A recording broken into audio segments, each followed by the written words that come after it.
feel like everybody, at least some point in their life, has wondered what it would be like to be behind the wheel. Just going fast, like racing, just racing. However, your average person isn't just getting in a Le Mans car and tearing around France for 24 hours. But most people do have lawnmowers. And sure, they're maybe not built for speed, but it's enough to go racing. Lawnmower racing, where you strap yourself to anything that can cut grass, and with a few hay bales in an empty field, you've got your very own, very cheap version of Le Mans. Or, to be more specific, the BLMRA 12-hour overnight race. And it's about the cheapest form of motorsport I could find. But I couldn't just turn up with any standard lawnmower. I needed something with a bit more power.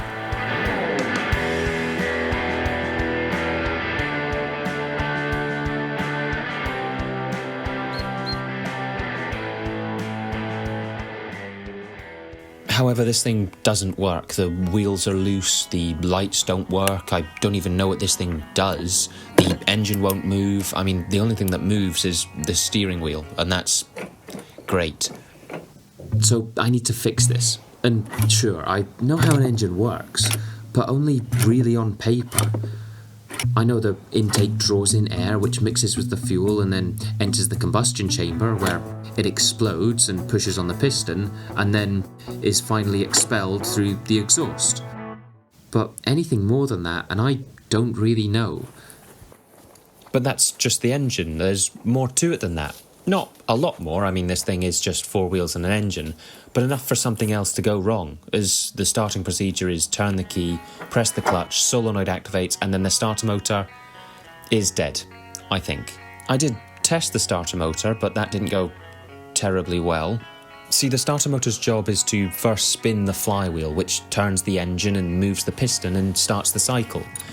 But this doesn't work, so I'm going to have to remove it and get a new one, and hope that was actually the problem.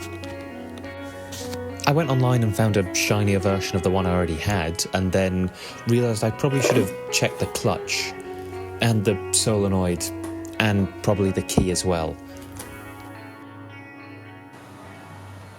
But before I could hopefully start the engine, I had to fix the wheels. I initially thought they would be similar to a bike tyre, where I could use a spoon and a screwdriver to pry over the lip, but that didn't quite work. With these wheels, you need to create a seal between the rim and the tyre itself, and the air pressure within the wheel holds that together. I did this using a ratchet strap and a bike pump, which seemed to work, so I was pretty happy. And then from there I just added fuel, found a fuel leak, fixed the fuel leak, added more fuel, connected up some jump leads because nothing on this thing worked and the battery was dead, and then turned the key.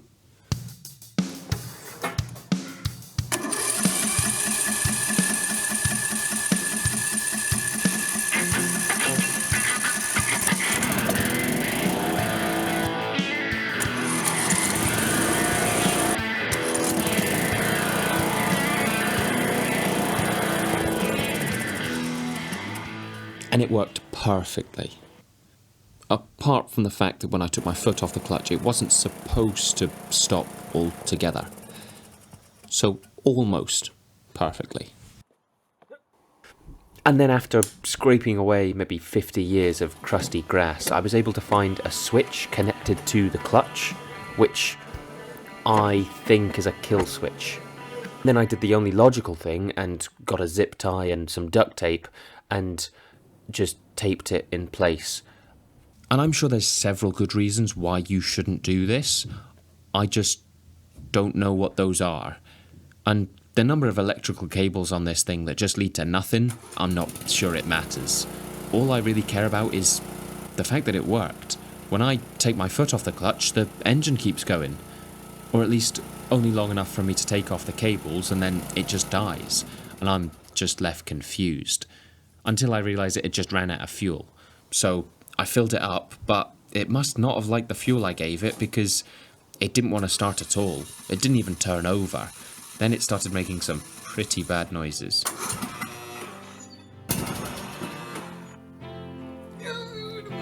and I didn't really have any idea what to do from here. I did do some actual research at this point and found out it's probably something to do with the spark plugs. So I removed the only spark plug and didn't realise you're not supposed to hold on to it when you're testing it.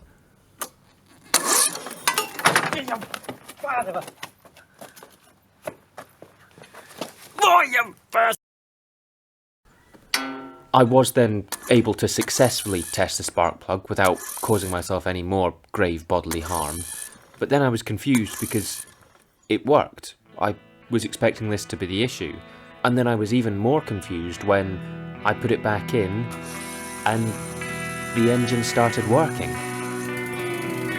And I'm not really going to question that. I'm just going to take that win and run with it.